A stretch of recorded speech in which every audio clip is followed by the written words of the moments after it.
श्री गुरु चरण सरोज रज निजमन मुकुर सुधार। श्री गुरु के चरणों की रज को जब अपने मस्तिष्क अपने माथे पे लगा लेते हैं तो ये तो बाहर की बात है, लेकिन भीतर क्या है कि मुकुर सुधर जाता है। मुकुर माने शीशा, आईना। आईना क्या है? चित्त। तो चित्त पे ही सारा मंत्र और चित्त पर ही सारे रहस्य स्पष्ट होते हैं। चित्त की भित्ति पर ही ये संसार बनता है। जो विचार बनते हैं उन विचारों का जो बेस है, आधार है, वो चित्त है। तो चित्त साफ होगा तो जो विचार होंगे वो स्पष्ट दिखाई। इसलिए कहा है कि उस पथ प्रदर्शक को, उस गुरु को हम प्रणाम करते हैं। अब आगे का शुरू करते हैं कि शिव सूत्रों की व्याख्या में आज बात यहां आई कि पहले कहा गया था कि आपने ये पढ़ा कि मोह जयात, मोह मोहावरणात् सिद्धि। मोह अर्थात माया, मोह अर्थात भ्रम।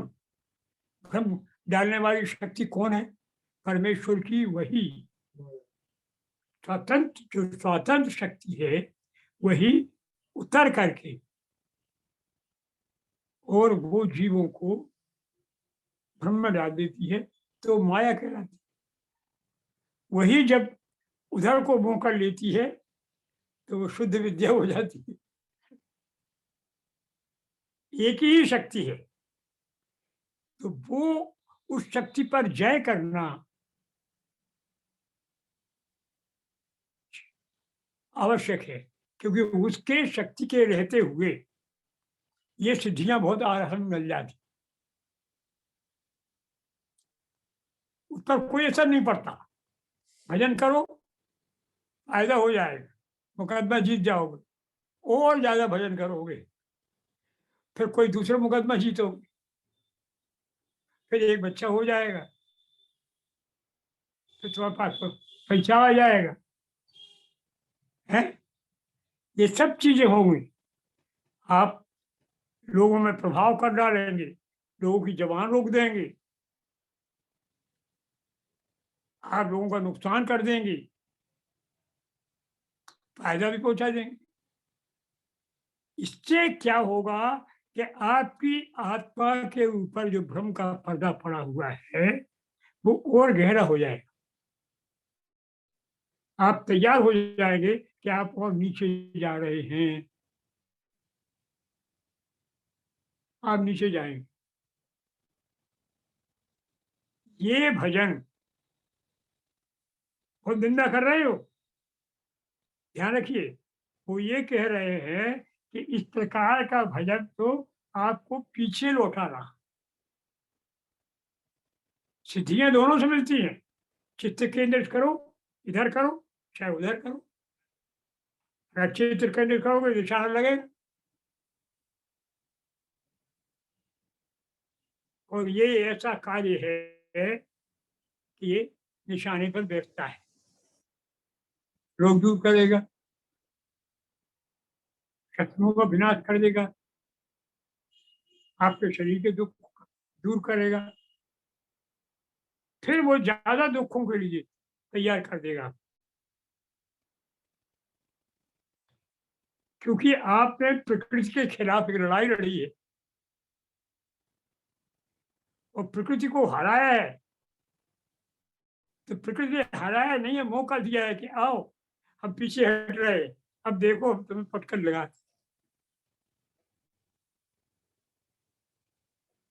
तो ये स्थिति है कि मोहावरणात्, मोह से की स्थिति में भी सिद्धियां प्राप्त होती है, समाधि तक लग जाती है। पर स्वामी स्वराज्यानंद के कहने के अनुसार वो समाधि मेढक की समाधि होती है कि 6 महीने मेढक भी पानी में तो रहता है हाइबरनेशन में, तो ऐसा काम मत करो। अब वो कहता है क्या करो, माया को जीतो। जीतने के तरीके बताए, आपने पहले बताए, हमने आपको भी, कि इस तरह से कार्य करो तो फिर आपकी शुद्ध बुद्धि हो जाएगी। बुद्धि शुद्ध होगी तो फिर कार्य, आपकी इंद्रियां प्रकृति के विपरीत नहीं करेंगी।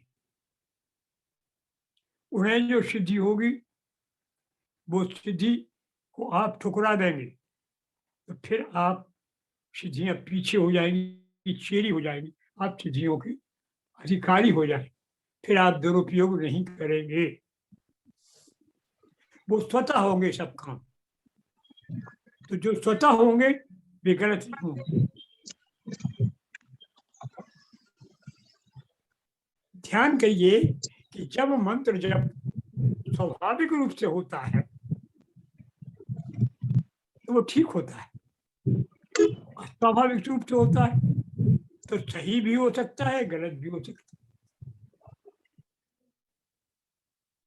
अजबा जब इसलिए कहा गया है तो उसमें गलत होने की गुंजाइश नहीं है। आपको कुछ करना नहीं है, आप कुछ करेंगे तो गलती हो सकती है, आप कुछ करेंगे नहीं तो जो सही हो रहा है वही होगा। लेकिन आप रुकते कहाँ हैं?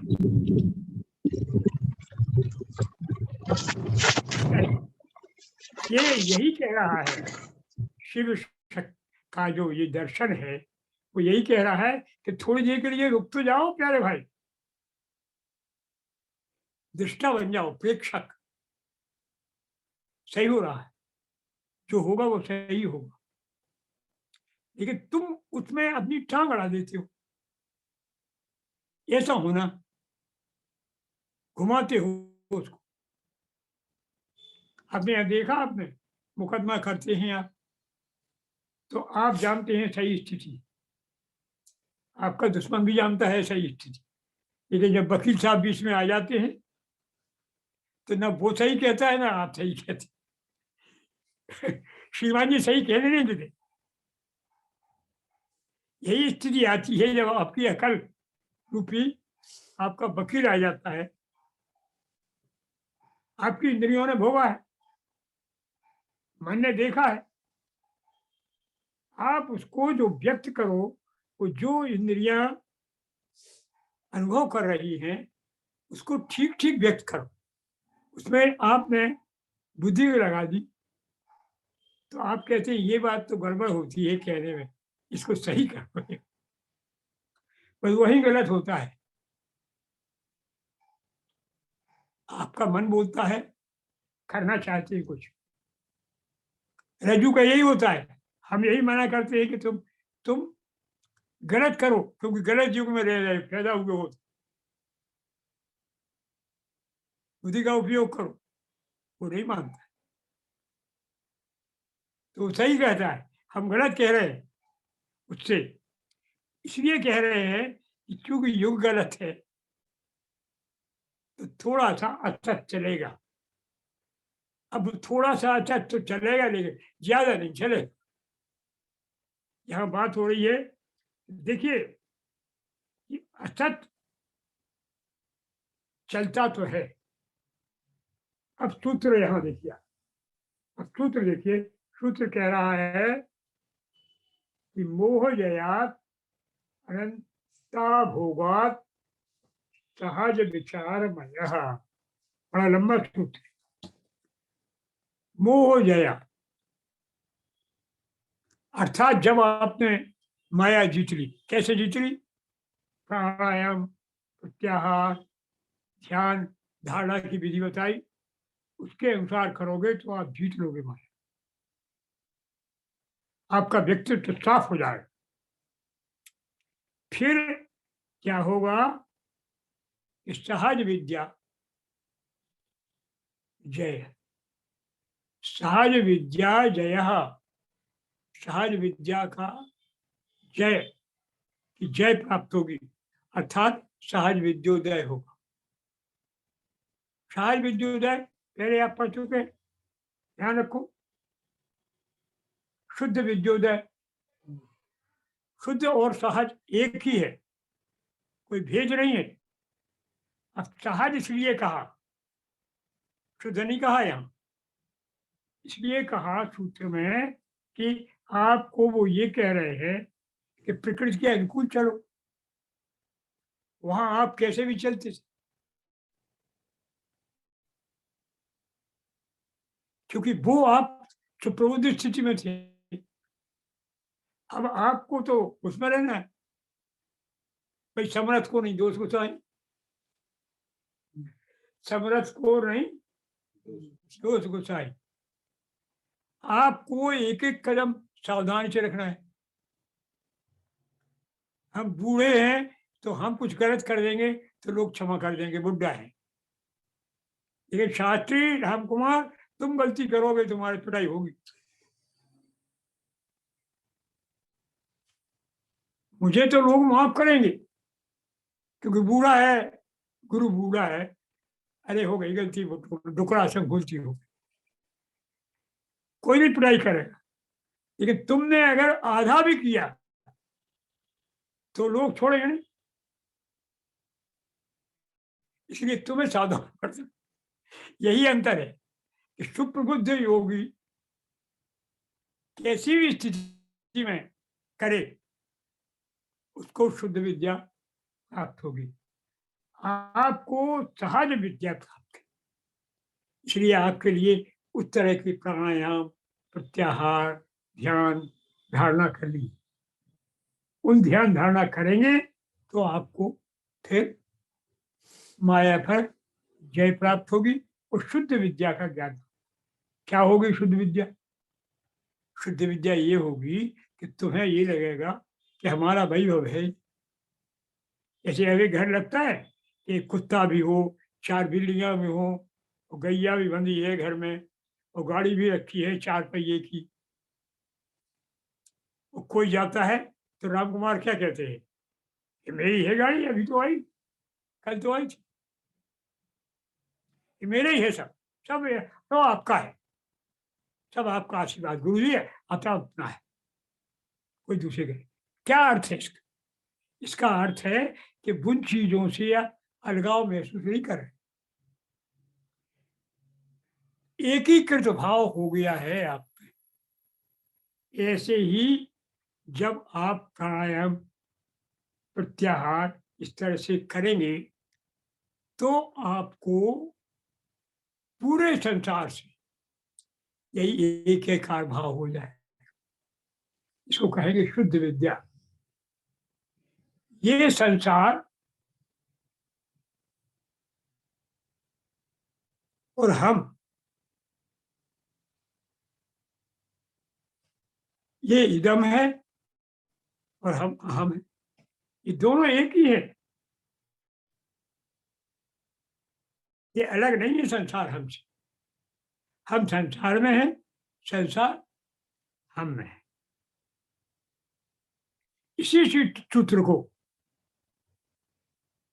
दोबारा कहा है कि जागृत द्वितीय करह, ये 8वां सूत्र है। इसी सूत्र को कहा है, ध्यान रखिए पंडित प्रभु, जागृत कौन है? इसने माया पर विजय प्राप्त की, वही तो जागृत है, जागरूक है। जिसने मोह के ऊपर अधिकार प्राप्त कर लिया वो जागृत है, और जो मोह के चक्कर में है वो सो रहा, स्वप्न देख रहा।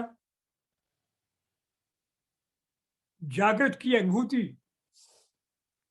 जागृत द्वितीय करा, द्वितीय कर, कर माने किरण। एक किरण प्रकाशित हम है और हमारी प्रकाश ये, कर का अर्थ होता करण, किरण। दिन कर, दिन उसकी एक प्रकाश है, किरण मात्र। तो जागृत द्वितीय कराहा, ये संसार, ये सारा वैभव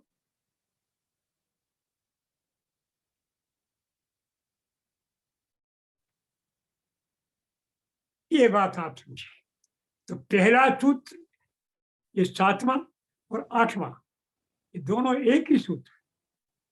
अब इन सूत्रों को आप ध्यान से समझेंगे तो यही 3 सूत्र आगे चलकर 3 ये बन गए। यही 3 सूत्र आगे, यही 2 सूत्र आगे चल के 3 सूत्र बन गए। ये 5 सूत्र एक ही बात का है। ये समझिए, पहला कहता है मोह जया अनंत भोग, भोगात सहज विद्या दिया। अनंत भोगों को देने वाली। अनंत भोग कौन से? जब आपको ज्ञान हो जाता है, अभी आप ज्ञान से रो रहे, क्योंकि ज्ञान वो अज्ञानमय है। जब ज्ञान ज्ञानमय हो जाएगा तो आप मुस्कुराते रहेंगे। क्योंकि आप अपना आनंद आपके पास है ही नहीं।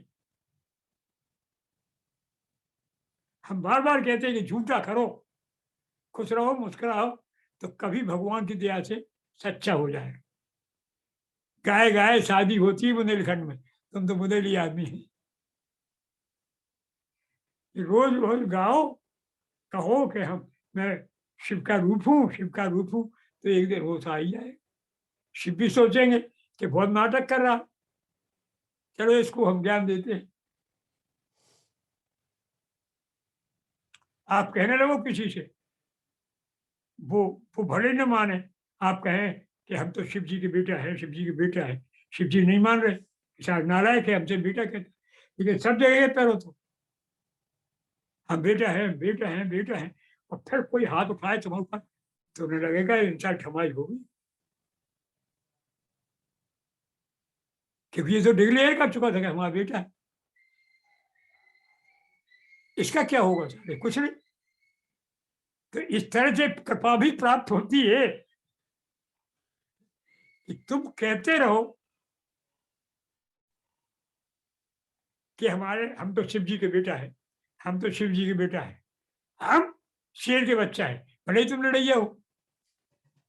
तो कुछ दिनों में लोग डरने लगेंगे, यार कोई बात है, शेर कहता है अपने आप, दूर रहो भैया से।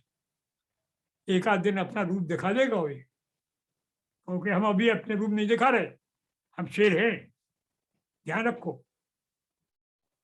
वो बराबर कहते हो, बराबर। अब बीच में पूछ मत दबा दो जैसे तुमने दबा दी। शेर है, हम शेर हैं। हम तो भक्त है किसके? रामदूत में मात जानकी, रामदूत में मात जानकी, रामदूत में मात जानकी। क्या जरूरत थी एक बार कह दी? बार बार क्यों? उसका नाम लेकर के हम डरा रहे हैं। याद रखो, तो ध्यान रखो, हमें भगवती का। तो इस प्रकार की भावना आपके मन में दृढ़ होना चाहिए। ये भावना दृढ़ होगी तो धीरे धीरे आपके मन में फिर इन बातों से दूर हो जाएंगे आप। यही कहा है कि मोह जयात अनंता भोगात सहज विद्योदया। जब मोह छूट जाता है आपका, मोह कैसे छूट जाता है? कैसे छूटता है?